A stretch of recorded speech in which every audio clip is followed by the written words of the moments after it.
네가 며느리 노릇 제대로 한 적이 있니? 나도 같은 생각이야. 우리 이혼하자. 좋아요. 그럼 여기부터 정리하시죠. 설날 저녁 온 가족이 모인 밥상에서 벌어진 일입니다. 37년을 한 집에서 살아온 한 여자가 그날 처음으로 고개를 들었습니다. 누구도 그녀가 그렇게 침착하게 말을 꺼낼 거라고는 예상하지 못했습니다. 모두가 밀어붙이면 무너질 거라 생각했지만 그 순간 분위기는 완전히 뒤집혔습니다. 오랫동안 참고 견뎌온 시간이 어떻게 한 사람을 단단하게 만드는지, 그리고 왜 그날 그녀가 흔들리지 않았는지, 오늘 그 이야기를 들려드리겠습니다. 끝까지 함께 해주세요. 구독과 좋아요도 잊지 마세요. 안녕하세요. 저는 올해 67살 된 평범한 주부 김순자입니다. 30살에 시집을 왔습니다. 남편은 장남이었고 저는 그날부터 맏며느리가 되었어요. 결혼식이 끝나고 시댁에 첫 인사를 드리던 날 시어머니께서 하신 말씀이 아직도 귓가에 남아 있습니다. 우리 집은 원래 며느리가 다 해왔어. 너도 잘 따라오면 돼. 그게 전부였습니다. 환영도 당부도 아닌 그냥 통보였지요.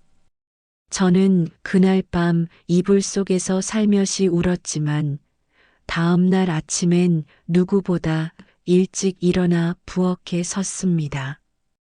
그게 제 37년의 시작이었어요.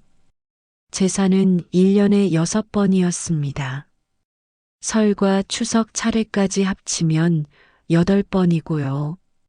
명절이 다가오면 저는 일주일 전부터 장을 보고 전 부칠 재료를 손질하고 식혜와 수정가를 끓였습니다.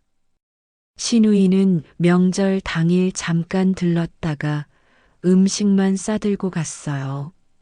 설거지는 언제나 제 몫이었습니다. 시어머니가 편찮으신 날들도 길었습니다. 병원 동행은 기본이었고 거동이 불편해지신 이후로는 수발까지 제가 했어요. 남편은 직장 때문에 어쩔 수 없다고 했고 시누이는 애들 핑계를 댔습니다. 시아버지 임종도 제 손으로 지켰어요. 그 자리에 남편은 연락이 닿지 않았고 저 혼자 차가운 병원 복도를 지켰습니다. 그렇게 살면서도 저는 단 한 번도 통장을 제 손으로 관리해 본 적이 없었습니다. 남편이 생활비를 쥐어주면 그 안에서 장을 보고 공과금을 내고 아이들 학원비를 쪼개 썼어요. 모자라도 더 달라는 말을 쉽게 꺼내지 못했습니다. 달라고 하면 어김없이 당신이 살림을 헤프게 해서 그렇다는 말이 돌아왔거든요. 집문서도 차 명의도 전부 남편 이름이었습니다. 37년을 그 집에서 살았지만 법적으로 제 것이라 할 수 있는 건 아무것도 없었어요. 그래도 저는 설마 이 사람이 나를 어떻게 하겠냐고, 부부가 남이냐고 스스로를 달랬습니다. 그러던 어느 날 저녁이었습니다. 남편이 퇴근하고 들어오더니 겉옷을 소파에 툭 던져놓고 씻으러 들어갔어요. 저는 습관처럼 옷을 집어 옷걸이에 걸려다가 손을 멈췄습니다. 남편 어깨 쪽에 길고 가느다란 머리카락 한 올이 붙어 있었어요. 제 머리카락이 아니었습니다. 저는 오래전에 단발로 잘랐거든요. 아무 말도 하지 않았습니다. 그냥 조용히 옷을 걸었어요. 그날 밤 남편 옆에 누워서 저는 잠을 이루지 못했습니다. 별것 아닐 수도 있다고 대중교통에서 묻었을 수도 있다고 스스로를 달랬지만 가슴 한편이 싸늘하게 가라앉는 느낌은 새벽이 지나도록 사라지지 않았습니다. 그날 이후로 저는 남편을 다르게 보기 시작했습니다. 머리카락 한 올이었지만 한번 의심이 생기고 나니 그동안 무심코 지나쳤던 것들이 하나씩 다시 눈에 들어왔어요. 남편은 예전부터 늦게 들어오는 날이 있었는데 저는 그게 당연히 야근이려니 했습니다. 그런데 돌이켜보니 야근이 유독 특정 요일에 몰려 있었고 그날엔 연락도 잘 되지 않았어요. 밥은 먹었냐고 문자를 보내도 한참 뒤에야 답장이 왔고 전화를 하면 목소리가 어딘가 어수선했습니다. 어느 날 남편 와이셔츠를 세탁기에 넣으려다 주머니를 털었습니다. 영수증 한 장이 나왔어요. 날짜는 남편이 야근한다고 했던 날이었는데 적혀 있는 건 제가 전혀 모르는 술집 상호였습니다. 금액도 혼자 마시기엔 너무 많았어요. 저는 그 영수증을 한참 들여다보다가 아무 말 없이 조용히 서랍 안에 넣어두었습니다. 손이 조금 떨렸지만 티를 내지 않으려고 애썼어요. 직접 따지고 싶었습니다. 당장 남편 앞에 영수증을 내밀고 이게 뭐냐고, 누구랑 간 거냐고 소리치고 싶었어요. 그런데 저는 그러지 못했습니다. 소리친다고 해서 달라지는 게 없다는 걸 37년 살면서 이미 알고 있었거든요. 남편은 능청스럽게 둘러댈 것이고 오히려 제가 의심병이 있다는 말을 들을 게 뻔했습니다. 그런 일이 한두 번이 아니었으니까요. 제가 서운하다는 내색이라도 할라치면 늘 제 탓으로 돌아왔습니다. 그보다 더 저를 붙잡은 건 다른 생각이었습니다. 지금 이 상황에서 제가 감정적으로 움직였다가 남편이 먼저 이혼을 들고 나오면 저는 어떻게 되는 건가? 통장도 없고 집도 없고 제 이름으로 된 게 아무것도 없는 채로 내쫓기는 게 아닌가? 그 생각이 드는 순간 눈앞이 아찔해졌습니다. 67년을 살면서 이렇게 막막한 느낌은 처음이었어요. 마침 그 무렵이었습니다. 복지관에서 자주 마주치던 동네 언니가 넌지시 말을 건넸어요. 순자 씨, 나 얼마 전에 무료 법률 상담 받았거든. 요즘 구청에서 운영하는 데 있는데 가정 문제도 다 봐준대. 나는 거기서 많이 도움받았어. 저는 그 말을 듣고 며칠을 망설였습니다. 상담을 받으러 간다는 게 마치 이혼을 결심한 것처럼 느껴졌거든요. 아직 저는 확신도 없었고 그저 불안한 마음뿐이었습니다. 남편이 눈치채기라도 하면 어쩌나 싶기도 했어요. 그래도 결국 장 보러 간다고 하고 혼자 찾아갔습니다. 아무도 모르게 조용히요. 상담사분이 제 이야기를 끝까지 들어주셨습니다. 그분이 조용히 말씀하셨어요. 어머니, 지금 당장 어떤 결정을 하지 않으셔도 됩니다. 그런데 준비는 해두셔야 해요. 생활비 이체 내역, 각종 영수증, 병원비, 제사 지출, 이런 것들이 나중에 전부 중요한 근거가 됩니다. 지금부터 차근차근 모아두세요. 저는 그 말을 듣는데 눈물이 핑 돌았습니다. 제가 37년 동안 해온 일들이 그 고단했던 날들 하나하나가 증거가 될 수 있다는 말이 처음으로 제 삶을 인정받는 느낌처럼 들렸거든요. 누군가 제 편에서 이야기를 들어준 것도 오랜만이었습니다. 집에 돌아와서 저는 오래된 가계부를 꺼냈습니다.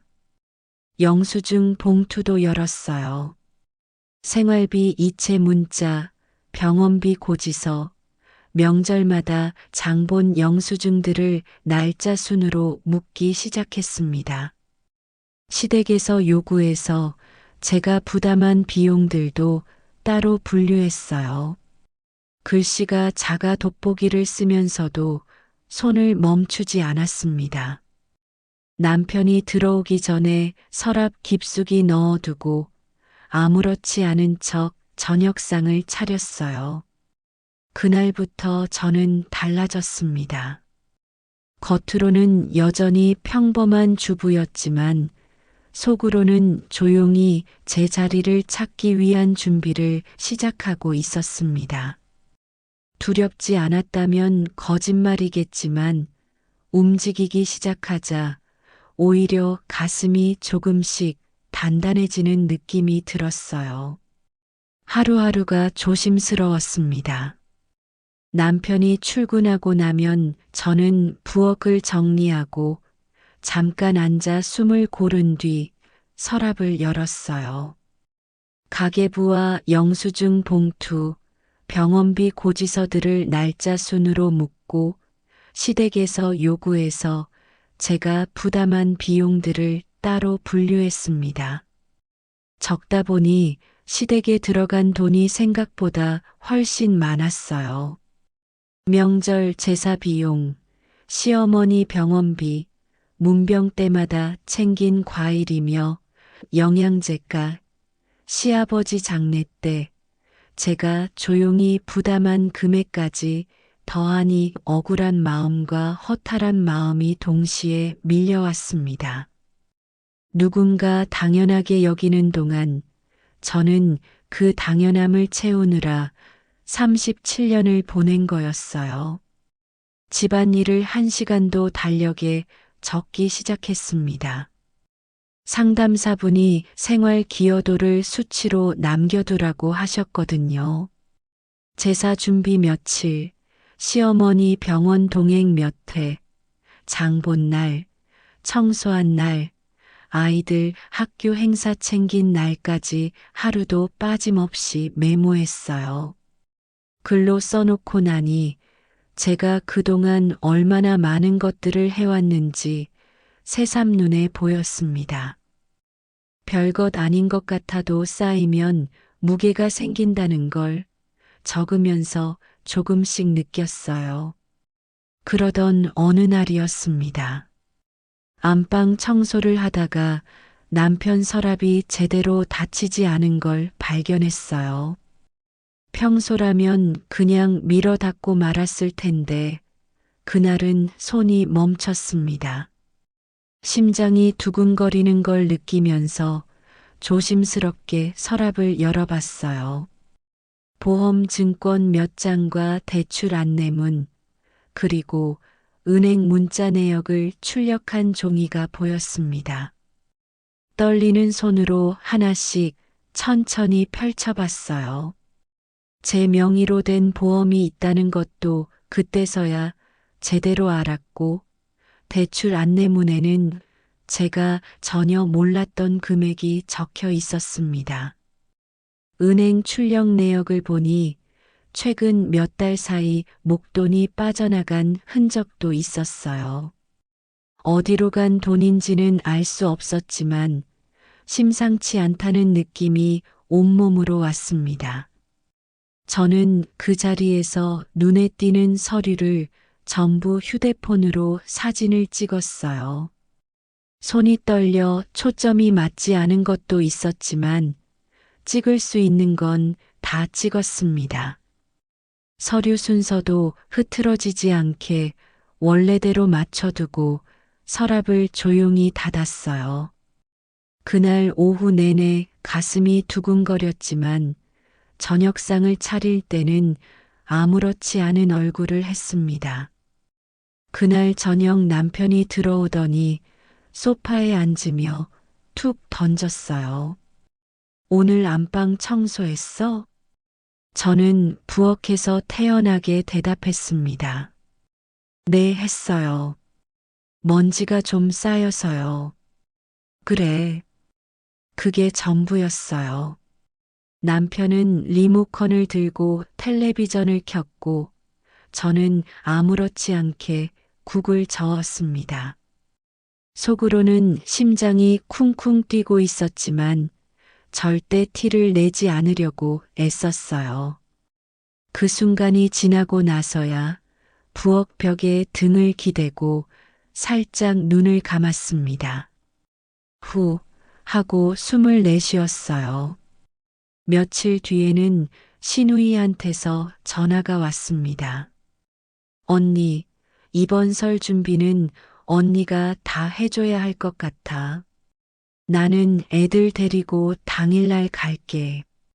저는 잠깐 말이 없었습니다. 신우이는 아랑곳 없이 이어갔어요. 떡이랑 전 종류는 작년이랑 똑같이 하면 되잖아. 언니가 제일 잘 알잖아. 알겠어요. 전화를 끊고 나서 저는 한동안 그 자리에 서 있었습니다. 분하기도 했지만 지금은 감정을 드러낼 때가 아니라는 걸 알고 있었어요. 저는 달력을 펼쳐 설 준비 시작일을 적고 그 옆에 예상 비용도 함께 메모했습니다. 이것도 기록이었어요. 억울함도 분함도 전부 기록으로 남기는 수밖에 없었습니다. 건강검진 기록도 따로 챙겨두었어요. 최근 몇 년치 결과지를 한 봉투에 모아뒀습니다. 처음엔 왜 이게 필요한지 잘 몰랐지만 준비할 수 있는 건 다 해두자는 마음이었어요. 그렇게 하루하루를 버티면서 저는 조금씩 단단해지고 있었습니다. 아직 아무것도 해결된 건 없었지만 움직이고 있다는 것만으로도 버틸 수 있었어요. 설이 다가오면서 집안 분위기가 무거워지기 시작했습니다. 남편의 외박이 잦아졌어요. 처음엔 회식이라고 했고 다음엔 출장이라고 했습니다. 저는 아무 말 하지 않았어요. 대신 남편이 없는 밤에 혼자 앉아 달력을 들여다보며 외박한 날짜에 조용히 동그라미를 쳤습니다. 기록이었어요. 그러던 어느 날 시어머니한테서 전화가 왔습니다. 순자야, 이번 설 준비는 내가 잘 챙겨야 한다. 작년에 식혜가 좀 싱거웠어. 그리고 전 종류도 좀 더 넉넉하게 해라. 손자들이 많이 먹더라고. 저는 수화기를 쥔 채 잠깐 눈을 감았습니다. 네, 어머니. 알겠습니다. 그리고 잡채도 해야 한다. 우리 아들이 잡채를 얼마나 좋아하는지 알잖아. 명절엔 잡채가 빠지면 안 되지. 네, 해드릴게요. 수고해라. 전화가 끊겼습니다. 수고한다는 말 한마디가 전부였어요. 고맙다는 말도 미안하다는 말도 없었습니다. 37년 동안 단 한 번도 없었어요. 저는 잠시 수화기를 내려다보다가 조용히 식탁에 내려놓았습니다. 얼마 지나지 않아 이번엔 신우이한테서 문자가 왔어요. 어머니한테 다 들었는데 언니가 알아서 잘해줄 거라 믿는다. 우리는 당일날 갈게 라는 내용이었습니다. 어머니가 요구하면 신우이는 당연하다는 듯 뒤에서 거드는 게 매번 똑같은 패턴이었어요. 따지고 싶은 마음이 없지 않았지만 지금은 때가 아니라는 걸 알았습니다. 저는 그냥 휴대폰을 내려놓고 달력을 펼쳤어요. 설 준비 시작일을 적고 예상 비용을 항목별로 메모했습니다. 식재료가, 떡집 주문 비용, 제기 소모품까지 빠짐없이 적었어요. 이번에도 전부 제 몫이었지만 이번엔 기록으로 남겼습니다. 그 무렵 복지관에서 아는 분이 조심스럽게 말을 건넸어요. 순자 씨, 내가 그냥 넘기려다가 말하는 건데 남편분이 보험 설계사 여자랑 자주 다닌다는 소리를 들었어. 내가 직접 본 건 아닌데 같은 동네 아는 분한테 들었거든. 그냥 흘려들어도 되는데 혹시나 싶어서 말하는 거야. 저는 그 자리에서 표정을 관리하느라 애를 썼습니다. 아, 그래요? 그럴 리가 없을 텐데. 말씀해 주셔서 감사해요. 웃으며 넘겼지만 집에 돌아오는 내내 발걸음이 무거웠어요. 보험 설계사. 그 말이 머릿속에서 떠나질 않았습니다. 남편이 몇 달 전부터 보험을 새로 든다며 설계사가 집에 한두 번 온 적이 있었거든요. 그때는 대수롭지 않게 넘겼는데 지금 생각하니 그 여자가 우리 집 구조까지 훤히 알고 있다는 게 섬뜩하게 느껴졌습니다. 남편 주변을 그렇게 파고들었던 거였구나 싶었어요. 며칠 뒤 저녁이었어요. 남편이 밥상 앞에 앉더니 불쑥 말을 꺼냈습니다. 당신이 돈 관리를 너무 헤프게 해. 생활비가 왜 이렇게 많이 들어? 저는 조용히 대답했어요. 제가 헤프게 쓴 게 아니에요. 이번 달에 시댁 제사 비용이랑 어머니 병원비가 겹쳤어요. 그래도 그렇지. 다른 집은 이것보다 훨씬 적게 쓰던데. 당신은 살림을 왜 그렇게 하는지 모르겠어. 저는 더 이상 말을 잇지 않았습니다. 시댁 비용을 제 생활비에서 충당하면서도 제가 돈을 헤프게 쓴다는 말을 듣고 있으니 억울함이 치밀어 올랐지만 꾹 눌렀어요. 남편은 밥을 먹고 방으로 들어가 버렸습니다. 저는 혼자 상을 치우면서 이 사람이 왜 저런 말을 퍼뜨리는지 생각했어요. 나중을 위해 명분을 쌓는 거라는 걸 이제는 알 것 같았습니다.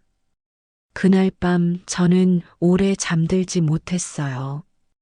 천장을 바라보며 지금 제가 할 수 있는 것과 할 수 없는 것을 조용히 정리했습니다.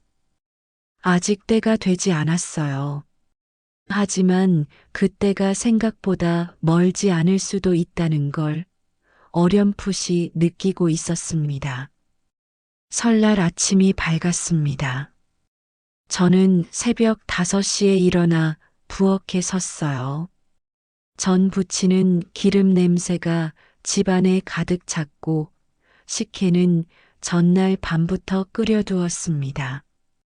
잡채도 탕국도 시어머니가 전화로 요구했던 것들을 하나도 빠짐없이 준비했어요. 손이 퉁퉁 부을 때까지 일했지만 저는 아무 내색도 하지 않았습니다. 오늘 하루만큼은 평소와 똑같이 행동해야 했거든요. 오전이 되자 시어머니와 시누이 가족이 들어오면서 집안이 북적여졌습니다. 시누이는 들어오자마자 부엌을 기웃거리며 음식 상태를 살폈어요. 언니, 잡채가 좀 짜지 않아? 간을 좀 더 봤어야 했는데. 우리 애들이 짠 거 잘 못 먹거든. 저는 웃으며 대답했습니다. 그래요? 제가 좀 더 신경 쓸 걸 그랬네요. 시어머니는 소파에 앉아 거실을 둘러보더니 말했어요. 순자야, 저기 창문 커튼은 왜 그대로야? 명절인데 좀 깔끔하게 해놓지. 손님이 오면 집이 반듯해야지. 네, 어머니. 바로 할게요. 저는 부엌과 거실을 오가며 상을 차리고 음식을 날랐습니다. 아무도 거들어주지 않았어요. 시누이는 애들 챙기느라 바쁘다고 했고, 시어머니는 소파에서 이것저것 지시만 내렸습니다. 저는 아무 말 없이 움직였어요. 차례가 끝나고 다 같이 밥상에 둘러앉았을 때였습니다. 시어머니가 수저를 들다 말고 불쑥 말을 꺼냈어요. 순자야, 나 오늘 할 말이 있어.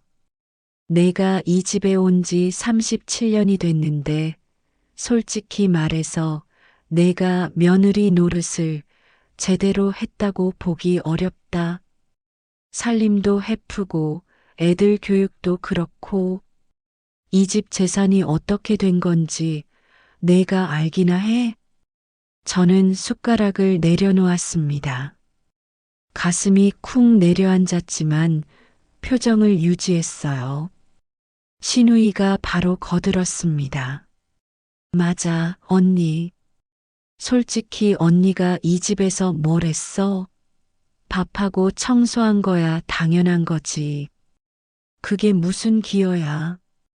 우리 오빠가 벌어다 준 돈으로 살면서 저는 시누이를 바라봤지만 아무 말도 하지 않았습니다. 시누이는 계속 이어갔어요. 언니, 그냥 깔끔하게 정리하는 게 서로 좋지 않겠어? 괜히 질질 끌면 언니만 힘들어.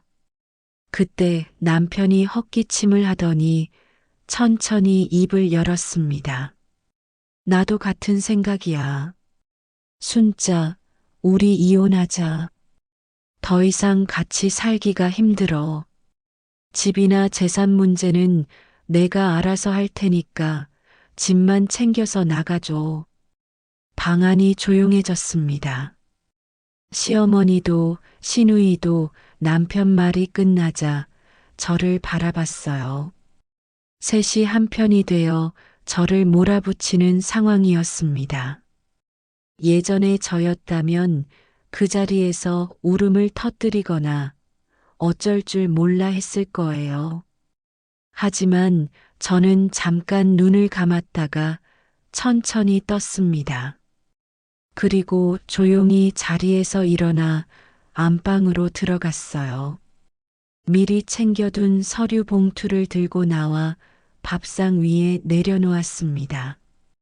제가 이 집에서 한 일이 없다고 하셨으니까 한번 보시겠어요.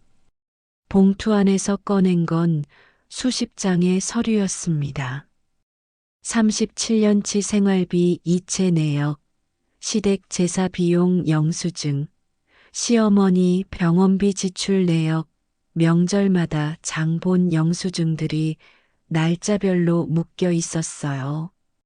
달력에 빼곡히 적어둔 가사 노동 기록도 있었고 남편 명의 재산 이동 내역 사진도 있었습니다. 국민연금 분할 청구 관련 안내문도 함께 꺼내 놓았어요. 시어머니가 눈을 가늘게 뜨며 서류를 내려다봤습니다. 시누이는 말을 잃었어요. 남편은 얼굴빛이 달라졌습니다. 저는 떨리는 목소리를 애써 가라앉히며 말했어요. 저는 이 집에서 37년 동안 제사를 지내고 병수발을 하고 살림을 꾸렸습니다. 빈손으로 나가라고 하시기 전에 먼저 이걸 보시는 게 순서일 것 같습니다. 방안이 다시 조용해졌습니다. 이번엔 전혀 다른 종류의 침묵이었어요. 남편은 처음에 강하게 버텼습니다. 그게 다 뭐야? 영수증 몇 장 모아둔 거 가지고 재산 분할을 하겠다고? 웃기는 소리 하지 마. 저는 흔들리지 않았습니다. 목소리를 낮게 유지하면서 차분하게 말했어요. 영수증 몇 장이 아니에요. 37년치 기록입니다. 날짜별로 다 정리되어 있어요. 남편은 서류를 집어들었다가 내던지듯 내려놓았습니다. 그러더니 시어머니를 바라보며 말했어요. 어머니, 저 여자가 뭘 저렇게 준비해뒀는지 모르겠는데 그냥 무시하면 되는 거 아닙니까? 시어머니는 잠깐 말이 없었습니다. 서류 봉투 위에 날짜별로 정리된 내역들을 내려다보더니 표정이 조금 굳어졌어요.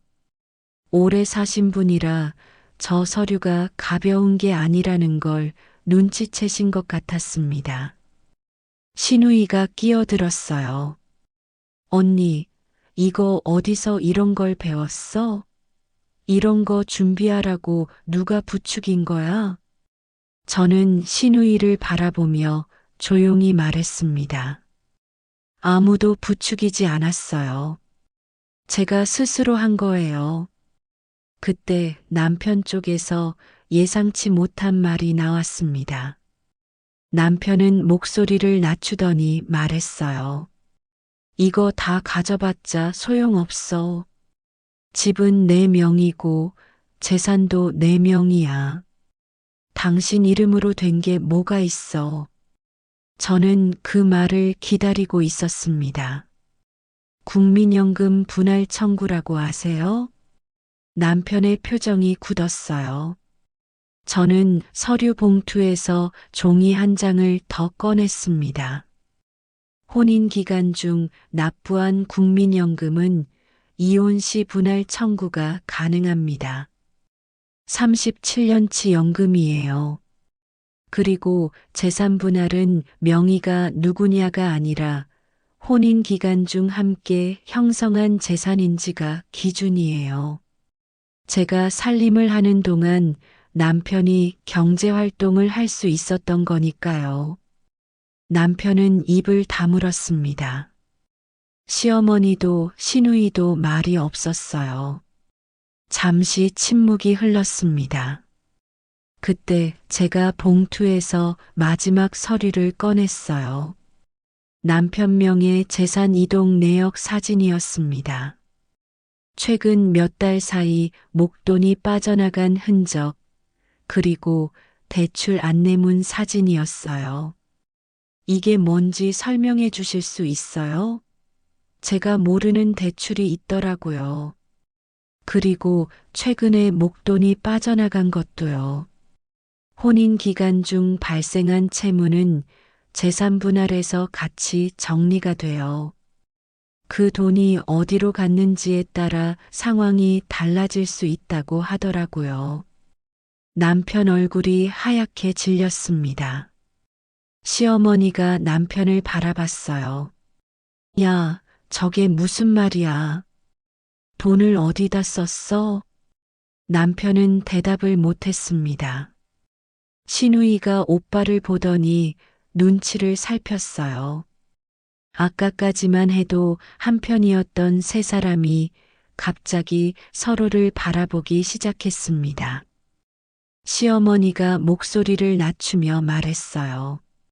순자야, 우리 오늘 이 자리에서 이렇게 크게 얘기할 필요 없잖아. 서로 좋게 얘기해서 합의를 보면 되는 거 아니겠어. 내가 중간에서 잘 얘기해 볼게. 조금 전까지 빈손으로 나가라고 하시던 분이셨습니다. 저는 차분하게 말했어요. 어머니, 저도 좋게 해결하고 싶습니다. 그런데 좋게 해결하는 게 제가 빈손으로 나가는 게 아니에요. 37년을 살았으면 37년에 맞는 정리를 해야죠. 시누이가 슬그머니 목소리를 바꿨습니다. 언니, 내가 아까 좀 심하게 말했다. 그건 미안해. 근데 이렇게까지 해야 해? 우리 가족끼리 법적으로 따지면 서로 상처만 남잖아. 저는 신우이를 바라봤습니다. 가족끼리라는 말은 제가 이 집에서 37년 동안 일할 때도 해주셨으면 좋았을 텐데요. 신우이는 아무 말도 하지 못했어요. 남편은 한동안 고개를 숙이고 있다가 작은 목소리로 말했습니다. 변호사 불러야 하는 거야? 저는 조용히 대답했어요. 그건 남편이 결정하세요. 저는 이미 준비가 되어 있으니까요. 방 안이 조용했습니다. 설날 차례상 앞에서 37년 만에 처음으로 저는 제 목소리로 말하고 있었어요. 손이 조금 떨렸지만 무릎은 흔들리지 않았습니다. 그날 이후로 집 안 분위기는 완전히 달라졌습니다. 남편은 말수가 줄었어요. 설날 그 자리에서 큰 소리를 치던 사람이 맞나 싶을 정도로 조용해졌습니다. 시어머니도 더 이상 전화로 이것저것 요구하지 않았어요. 시누이도 마찬가지였습니다. 서로 눈치를 보며 조심하는 게 느껴졌어요. 저는 그 변화를 담담하게 바라봤습니다. 남편은 며칠 뒤 조용히 말을 꺼냈어요. 순자, 우리 변호사 없이 합의로 끝낼 수 없겠어? 법적으로 가면 서로 힘들잖아. 저는 잠깐 남편을 바라봤습니다. 합의로 하려면 제대로 된 조건이 있어야죠. 재산 분할이랑 국민연금 분할, 이 두 가지는 빠질 수 없어요. 남편은 표정이 굳었지만 반박하지 못했습니다. 설날 그 자리에서 서류를 본 이후로 남편도 알고 있었을 거예요. 함부로 버틸 수 있는 상황이 아니라는 걸요. 법적 절차가 시작되었습니다. 저는 상담사분이 안내해 주신 대로 법률구조공단을 통해 무료 법률 지원을 받았어요. 담당 변호사분이 제가 준비해온 서류들을 꼼꼼하게 검토하시더니 말씀하셨습니다. 어머니, 준비를 정말 잘 해오셨어요. 이 정도면 재산분할 청구에 충분한 근거가 됩니다. 국민연금 분할도 혼인 기간이 길어서 상당한 금액이 나올 거예요. 그 말을 듣는데 눈물이 날 것 같았습니다. 37년 동안 아무도 알아주지 않았던 것들이 이제야 제대로 된 자리에서 인정받는 느낌이었어요. 절차가 진행되는 동안 남편 쪽에서 소문을 퍼뜨리기 시작했습니다. 순자가 갑자기 이상해졌다. 노후에 남편을 버리고 나간다. 자식들한테도 연락을 했는지 이런저런 말들이 돌았어요. 처음엔 마음이 흔들리기도 했습니다. 오래 알고 지낸 동네 분들이 어떻게 생각할까 싶기도 했어요. 그런데 이상한 일이 생겼습니다. 소문이 퍼질수록 오히려 저를 걱정해주는 분들이 늘어났어요. 복지관에서 아는 언니가 전화를 해왔습니다. 순자 씨, 나 다 들었어. 근데 있잖아. 나는 순자 씨 편이야. 그동안 얼마나 고생한 거 내가 옆에서 다 봤는데. 잘하는 거야. 흔들리지 마. 그 말 한마디가 얼마나 큰 힘이 됐는지 모릅니다. 저는 수화기를 붙잡고 한참을 울었어요. 재산분할 합의가 마무리되던 날이었습니다.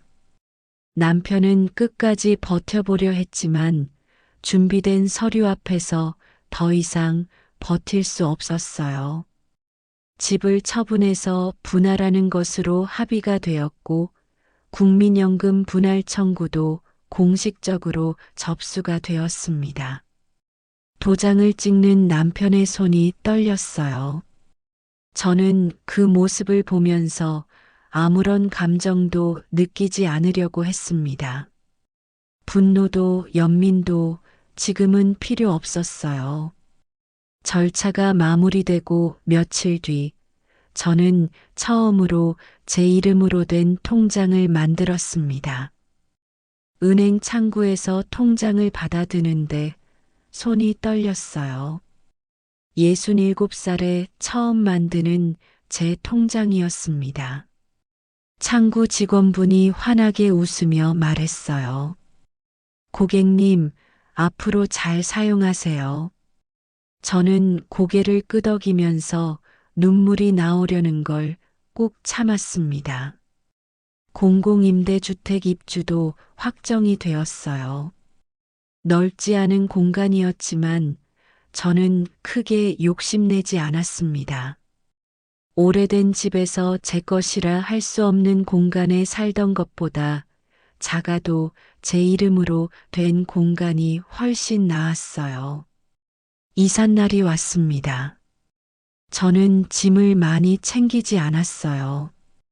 오래된 가계부, 그동안 모아둔 서류 봉투, 몇 벌의 옷, 그리고 작은 화분 하나.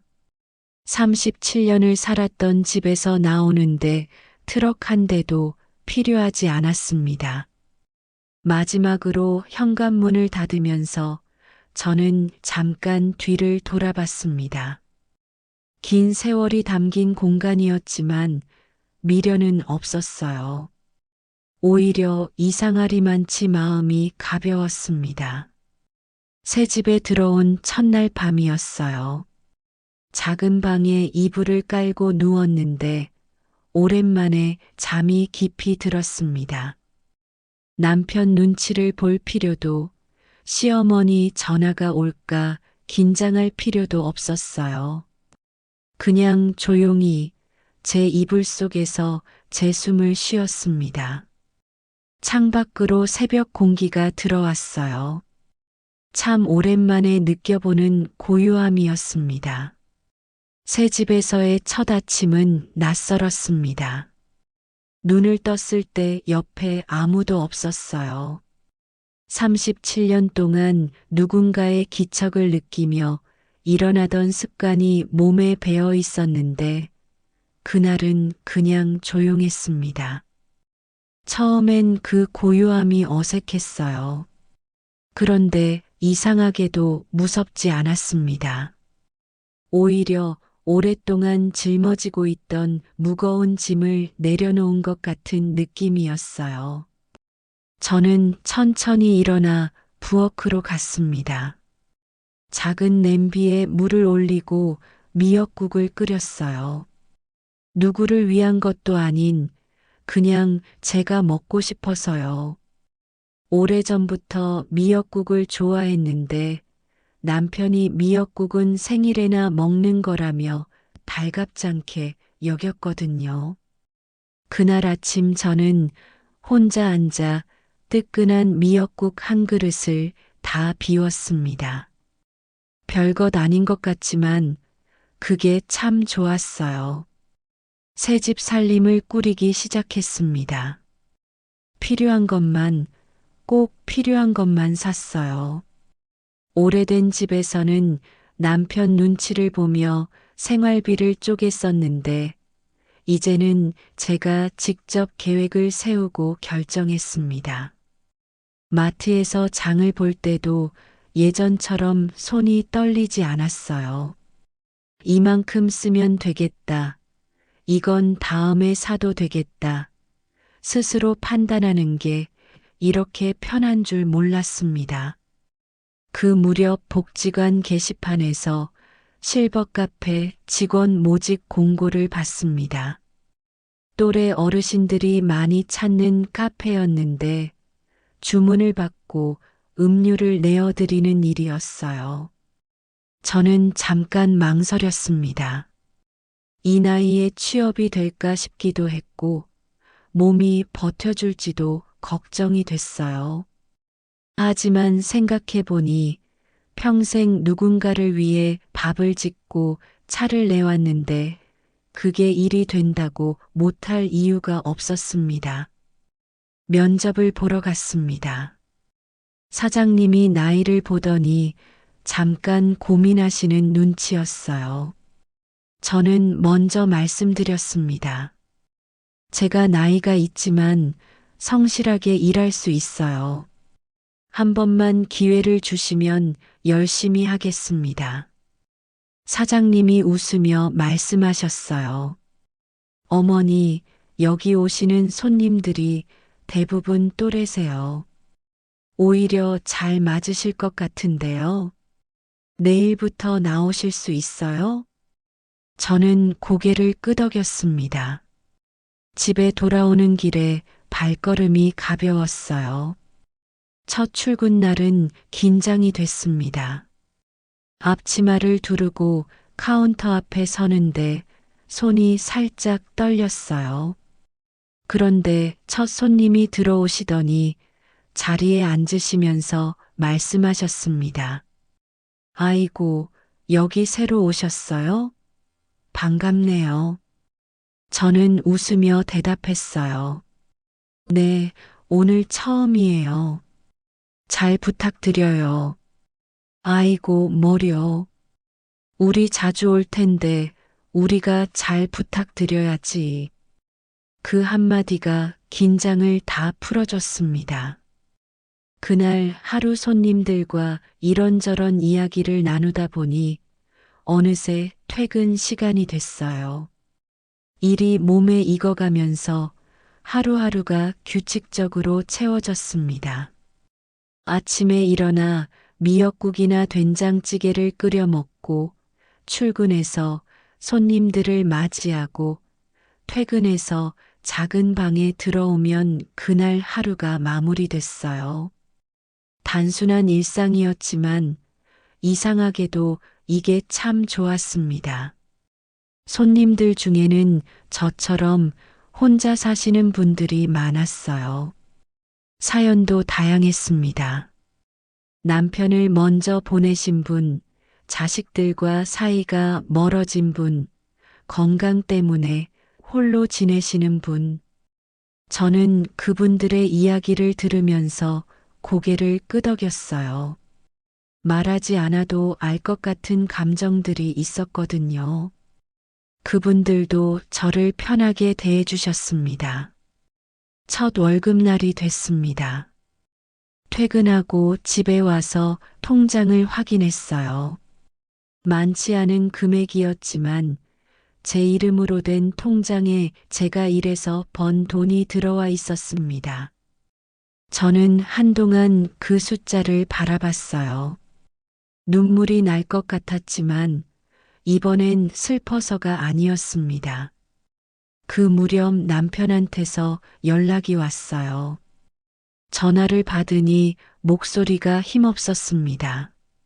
순자, 나 요즘 많이 힘들어. 밥도 제대로 못 챙겨 먹고 다시 한번 생각해 볼 수 없겠어? 저는 잠깐 말이 없었습니다. 그리고 조용히 대답했어요. 저는 지금 잘 지내고 있어요. 걱정 안 하셔도 됩니다. 전화를 끊었습니다. 예전에 저였다면 그 말 한마디에 마음이 흔들렸을 거예요. 하지만 그날은 달랐습니다.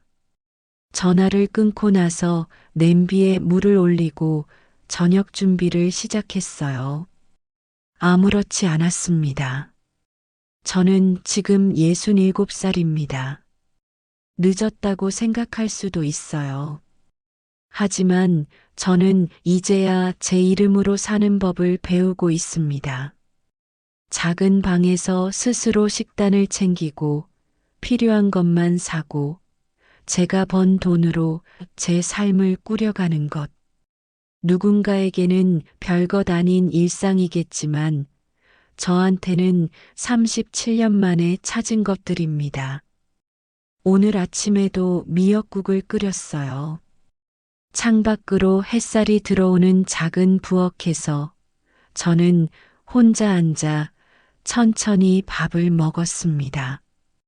참 오랜만에 밥맛이 좋았어요. 그녀는 이제야 비로소 자신의 이름으로 살아가기 시작했습니다. 오랜 세월 누군가의 며느리로, 아내로 불리며 자신의 존재를 뒤로 밀어두었던 시간이 끝났습니다. 37년 동안 참고 견뎌온 나날들은 헛되지 않았습니다. 그 시간은 상처이면서도 동시에 그녀를 단단하게 만든 뿌리였습니다. 무너질 것 같던 순간마다 스스로를 붙잡을 힘이 되었고, 결국 가장 중요한 선택의 자리에서 흔들리지 않게 해주었습니다. 늦었다는 말은 어쩌면 두려움이 만든 핑계였을지 모릅니다. 그녀에게 필요한 것은 완벽한 조건이 아니라 단 하나의 결심이었습니다. 그리고 그 결심은 조용하지만 분명하게 닫혀있던 계절을 밀어내고 새로운 봄을 열었습니다. 이 이야기가 마음에 남으셨다면 구독과 좋아요로 함께 해주세요.